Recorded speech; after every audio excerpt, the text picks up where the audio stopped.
RMC, l'immanquable grande gueule. Les jeunes à Mantes-la-Jolie. Vous vous souvenez de cette centaine de jeunes, 150 jeunes agenouillés, etc. Bon, l'IGPN, avec le parquet, a classé sans suite son enquête.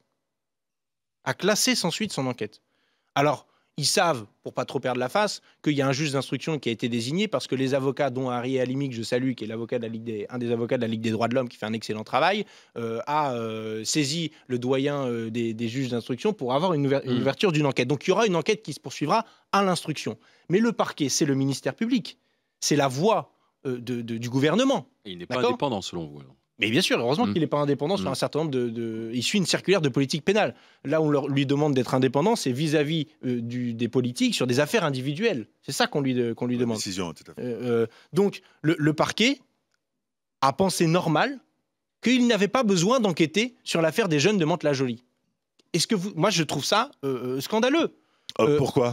Parce que si on veut avoir une autorité dans ce pays, si on veut que la police ait de l'autorité, si on veut que la justice ait de l'autorité, alors il faut être irréprochable avec ceux qui composent la police, ceux qui composent la justice. C'est une condition sine qua non.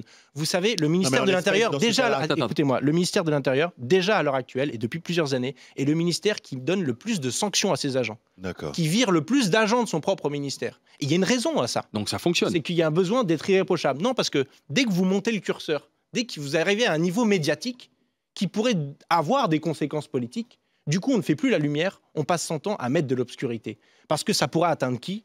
Le ministre et le gouvernement dans l'action politique. Ça veut dire qu'aujourd'hui, on a un ministre de l'Intérieur qui ne devrait plus être en poste, quoi, selon vous, depuis longtemps. J'ai demandé environ 78 fois sa démission, donc je peux faire une 79e fois ce matin, ça ne me posera pas de problème. Même si j'avais dit que De Rugy, je n'avais pas demandé sa démission, il est parti quand même, donc c'était peut-être la bonne méthode.